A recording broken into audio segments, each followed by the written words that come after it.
Hello guys, welcome back to my channel. இன்றைக்கி நம்ம என்ன வீடியோ பார்க்க போகிறோம் அப்படின்னு பார்த்தீங்கன்னா, அமெரிக்கன் ரைட்டர்ஸோட பார்ட் 1 வீடியோ வந்து ஆல்ரெடி நம்ம சேனலில் அப்லோட் பண்ணியிருக்கேன். பார்க்காதவங்க வந்து அதை செக் பண்ணிவிட்டு இதை பார்த்தீங்க அப்படின்னா இன்னும் கொஞ்சம் கூட உங்களுக்கு டீட்டெயில்டாக புரியும். ஏன்னா அதோட கண்டினியூஷன் தான் இது.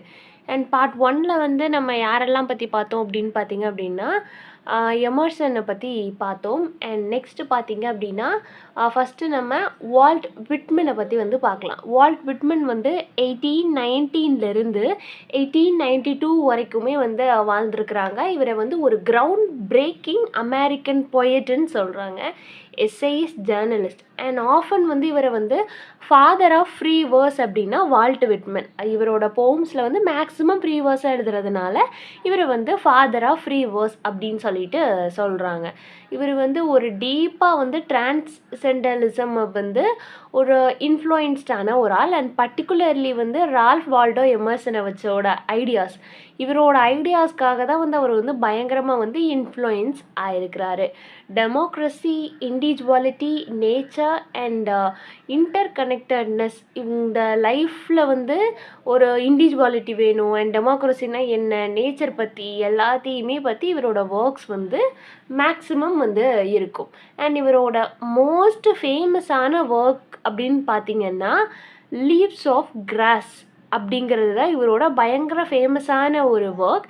அண்ட் இது ஒர்க் வந்து ஒரு அமெரிக்கன் பொயட்ரியவே வந்து கொஞ்சம் போல்டாக, இன்னும் கொஞ்சம் ஒரு டிஃப்ரெண்ட்டான எக்ஸ்க்ளூசிவான வாய்ஸில் ஒரு அன்கன்வென்ஷனலான ஸ்டைல். இது வரைக்குமே வந்து போம்னா இப்படி தான் இருக்கணும், இந்த ஸ்ட்ரக்சரில் தான் இருக்கணும், இந்த பேட்டர்ன் வந்து மெயின்டைன் பண்ணணும் அப்படிங்கிற ஒரு கன்வென்ஷனலான ஸ்டைலை வந்து பிரேக் பண்ணி ஒரு அன்கன்வென்ஷனல், அதாவது ஒரு ட்ரெடிஷ்னல் ஃபார்மை வந்து பிரேக் பண்ணி புதுசாக ஒரு செட்டிங் வந்து கொண்டு வந்தது வால்ட் விட்மன் அப்படின்னு சொல்கிறாங்க.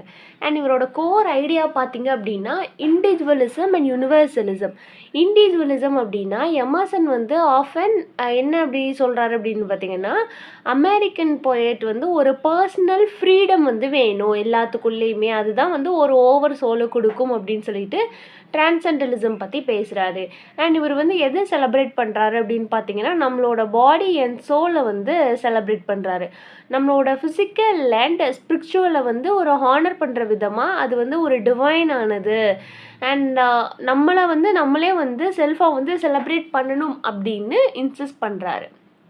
நேச்சர் அண்ட் டெமோக்ரஸி, அண்ட் இவர் வந்து இவரோட ஒர்க்ஸ் வந்து நேச்சர் பற்றியும் இருக்கும் அண்ட் அதே டைமிங்கில் வந்து டெமோக்ரஸியோட ரெஃப்ளெக்ஷனுமே வந்து இவரோட ஒர்க்ஸில் வந்து இருக்கும். அமெரிக்கன் லைஃப் ஸ்டைலுக்கு வந்து எந்த மாதிரியான டெமோக்ரஸி வந்து வேணும் அண்ட் இருக்குது அப்படிங்கிறத சொல்லுவார்.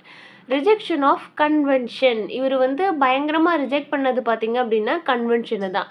விட்மன் வந்து எதை ப்ரோக் பண்ணுறாரு அப்படின்னு பார்த்தீங்கன்னா ரிஜிட் பொயட்டிக் ஃபார்ம். ஒரு பொயட்டிக் அப்படின்னா இப்படி தான் இருக்கணும் அப்படின்னு சொல்லிட்டு பர்டிகுலராக நிறைய ஸ்ட்ரக்சர்ஸ் எல்லாம் இருக்கும் இல்லையா, அந்த ஃபார்மை வந்து பிரேக் பண்ணி அண்ட் ஒரு லைஃப் ஒரு என்ன ஃப்ளோ லைஃப்பில் வந்து ஒரு ஃப்ரீ ஃப்ளோவாக இருக்கணும், இப்படி தான் அப்படின்னு சொல்லிட்டு நம்ம எதுவுமே வந்து பிளான் பண்ணி நடக்காது அப்படிங்கிற மாதிரியான ஒரு தீம்ஸையும் அண்ட் ஹியூமன் எக்ஸ்பீரியன்ஸையுமே வந்து சொல்லுவார். அண்ட் மேஜராக வந்து இவரோட ஒர்க்ஸ் எல்லாமே ஃப்ரீ வேர்ஸாக இருக்கும். அந்த ஸ்டைலை வந்து ஃபார்ம் பண்ணது இவர் தான். அண்ட் இவரை வந்து ஃபாதர் ஆஃப் ஃப்ரீ வேர்ஸ் அப்படின்னு சொல்லுவாங்கன்னு பார்த்தோம். நெக்ஸ்ட்டு பார்த்தீங்க அப்படின்னா இவரோட மேஜரான ஒர்க்ஸ் என்னென்னலாம் ஃபஸ்ட்டே பார்த்தோம். லீவ்ஸ் ஆஃப் கிராஸ், இது வந்து ஃபஸ்ட்டு எப்போ பப்ளிஷ் ஆகிருக்கு அப்படின்னு பார்த்தீங்கன்னா 1855 வந்து பப்ளிஷ் ஆகிருக்கு. அண்ட் இது வந்து ஒரு லைஃப் லாங் ப்ராஜெக்ட் அப்படிங்கிற அளவுக்கு வந்து ஒரு பயங்கரமான சக்ஸஸ். அண்ட் நிறைய டைம் வந்து மல்டிபிள் எடிஷனாக வந்து 1892 வரைக்குமே வந்து இந்த ஒர்க் வந்து பப்ளிஷ் ஆகிட்டே இருந்திருக்கு, லீஃப் ஆஃப் கிராஸ் அப்படிங்கிற ஒரு ஒர்க். அண்ட் நிறையா ஒரு ஐகானிக் போம்ஸ் என்னென்னா song of myself. And next பார்த்தீங்கன்னா அந்த சாங் ஆஃப் மை செல்ஃப் அப்படிங்கிற போம்லலாம் வந்து ஒரு செல்ஃப் செலிப்ரேஷன் இருக்கும். அண்ட் ஒவ்வொருத்தருக்குமே வந்து ஒரு யூனிக்கான ஐடென்டிட்டி இருக்குது. அந்த டிரான்சென்டலிஸ்ட் ஐடியாஸை வந்து அப்படியே ஒரு யூனிட்டி அண்ட் செல்ஃப் ரிலையன்ஸன்ஸ்க்காக வந்து சொல்லக்கூடிய ஒரு ஐகானிக்கான போயம் அப்படின்னு சொல்லிட்டு சொல்கிறாங்க song of myself. And இவரோட பயங்கரமான ஃபேமஸான ஒர்க்னா லீஃப் ஆஃப் கிராஸ் தான். 2 ஐ ஹியர் அமெரிக்கா சிங்கிங் அப்படிங்கிற ஒர்க். இது வந்து ஒரு ட்ரிபியூட் எதுக்கு அப்படின்னு பார்த்தீங்கன்னா ஒரு வாய்ஸஸ் ஆஃப் அமெரிக்கன் ஒர்க்கர்ஸ்க்கு வந்து ஒரு ட்ரிபியூட்டான ஒர்க்குன்னு சொல்கிறாங்க. நெக்ஸ்ட்டு இன்னொரு ஃபேமஸான ஒர்க் என்ன அப்படின்னு பார்த்தீங்கன்னா O captain my captain. O captain my captain அப்படிங்கிறது வந்து ஒரு எல்ஜி ஆக்சுவலி வந்து இது வந்து ரொம்ப பயங்கரமான ஃபேமஸான ஒரு ஒர்க். ஆப்ரஹாம் லிங்கனுக்காக வந்து இந்த எல்ஜியை வந்து கொடுத்துருப்பாரு. அண்ட் அந்த நேஷ்னல் கிரிசஸ் இந்த டைமிங்கில் வந்து இது வந்து வந்தது. ஆப்ரஹாம் லிங்கன் வந்து இறந்ததுக்கப்புறம் அவருக்காக வந்து ஒரு எழுதப்பட்ட எல்ஜி தான் வந்து ஓ கேப்டன் மை கேப்டன். அவர் இறந்தது அதை பற்றி தான் வந்து ஃபுல் ஆஃப் அந்த போம் இருக்கும். அந்த நியூஸ் வந்து எப்படி பீப்புளை வந்து அஃபெக்ட் பண்ணுச்சு அப்படிங்கிற மாதிரிலாம் எழுதியிருப்பார். அண்ட் சொல்ல வந்து நோட்ஸ் எடுத்துக்கோங்க. நெக்ஸ்ட்டு பார்த்தீங்கன்னா ட்ரம் டேப்ஸ் 1865. இது வந்து ஒரு போம். இது வந்து வால்ட் விட்மனோட எக்ஸ்பீரியன்ஸ். சிவில் வாரில் வந்து அவர் வந்து நர்ஸாக வில்லிங்காகவே போயிட்டு வந்து ஒர்க் பண்ணார். அதோட எக்ஸ்பீரியன்ஸ் தான் வந்து ட்ரம் டேப்ஸ் அப்படிங்கிறது. அண்ட் டெமோக்ராட்டிக் விஸ்கெட்ஸ் அப்படிங்கிறது 1871 வந்து பப்ளிஷ் ஆகிருக்கு. இது வந்து ஒரு எஸ்ஸே, ஒரு அமெரிக்கன் பொட்டென்ஷியல் அண்ட் அவங்களுக்கு வந்து ஒரு ஸ்பிரிச்சுவல் டெமோக்ராட்டிக் ரேட்டஸ்னால் என்ன அப்படின்னு சொல்லிட்டு அதை கிரிட்டிசைஸ் பண்ணுற மாதிரி, மெட்டீரியலிஸ்டிக்கான வேர்ல்டை வந்து கிரிட்டிசைஸ் பண்ணுற மாதிரியான ஒரு ஒர்க் தான் இது. ஸ்பெசிமென்ஸ் டே அப்படிங்கிற ஒர்க் வந்து 1882 வந்து பப்ளிஷ் ஆகிருக்கு. இது வந்து ஒரு memoir and nature observation, war experience and reflection of American life. இதோட எல்லா பிளெண்டிங்குமே சேர்ந்தது தான் வந்து இந்த ஸ்பெசிமென்ஸ் டே அப்படின்னு சொல்லிட்டு சொல்கிறாங்க. அண்ட் இதுவுமே வந்து அவரோட ஒரு ஒர்க் தான். டேப் ட்ரம்ஸ் அப்படிங்கிறது ஒரு இம்பார்ட்டண்டான ஒர்க். இது வந்து அவர் அந்த சிவில் வார் டைமிங்கில் வந்து நர்ஸாக இருந்தப்போ வந்து கிடைச்ச எக்ஸ்பீரியன்ஸை வந்து எழுதியிருப்பார். நெக்ஸ்ட்டு பார்த்தீங்க அப்படின்னா ஹென்ரி டேவிட் தரூர் வந்து 1870 1862 வரைக்குமே வந்து இருக்கிறாரு. அண்ட் நம்ம பார்த்துட்ருக்குற இந்த 5 போய்ட்டுமே கிட்டத்தட்ட அந்த ஒரே டைமிங்கில் வந்து எமர்ஜ் ஆகி வந்த ஒரு போய்ட் தான் டிரான்சென்டலிஸ்ட். இவங்களோட எல்லாரோட கோர் ஐடியாவுமே வந்து அதான் வந்து இருக்குது.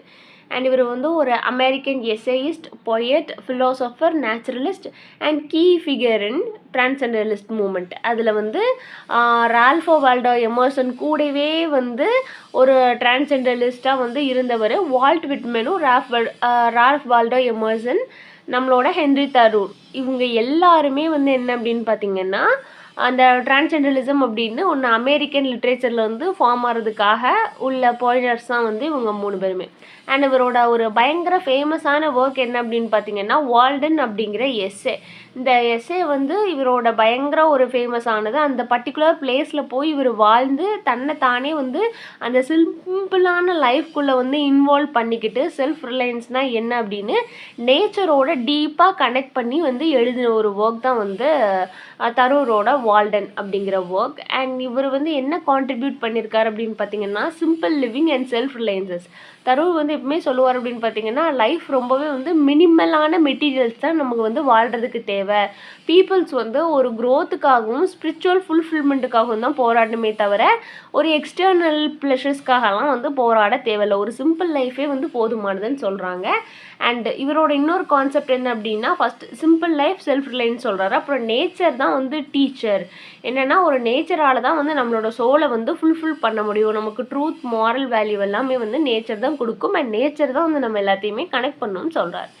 இண்டிவிஜுவல் கான்சைன்ஸ் அப்படின்னு நம்ம எடுத்துக்கிட்டோம் அப்படின்னா அந்த இன் சிவில் டிஸ்ஒபீடியன்ஸ் அப்படிங்கிற ஒரு ஒர்க் தரூரோட ஒரு ஆர்கியூமெண்ட்டை வந்து அவர் எடுத்து வைப்பார். என்னென்னா அன்ஜஸ்டிஸ் லாஸையுமே வந்து நம்ம நான் வைலண்ட்டாக வந்து நம்ம டீல் பண்ணணும் அப்படிங்கிற மாதிரியான ஒரு கான்செப்டில் வந்து இதில் வந்து பேசியிருப்பார். அண்ட் இவர் வந்து மெட்டீரியலிசமுக்கு அகெயின்ஸ்டாக வந்து கிரிட்டிசிசம் பண்ணியிருப்பார். என்னென்னா கன்சியூமரிசம் வந்து தேவை கிடையாது. இண்டஸ்ட்ரியலைசேஷன்லாம் வந்து எதுக்கு, ஒரு ஹியூமன் வேல்யூஸ்க்கு வந்து ஒரு இம்பார்ட்டண்டானது வந்து என்விரான்மெண்ட்டு தான். அது நம்ம அந்த என்விரான்மெண்ட்டை தான் வந்து நம்ம வந்து ப்ரொடெக்ட் பண்ணணும். அண்ட் இதெல்லாமே வந்து நம்ம இதிலெல்லாம் ஃபோக்கஸ் வந்து இவ்வளோ பண்ண தேவையில்லை அப்படிங்கிறது அவரோட மெயின் பாயிண்ட்டாக இருக்கும்.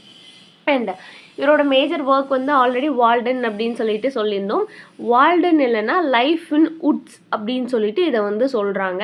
அண்ட் நான் ஆல்ரெடி சொன்ன மாதிரி இது வந்து 1854 வந்து ஸ்டார்ட் பண்ணியிருக்கிறாங்க.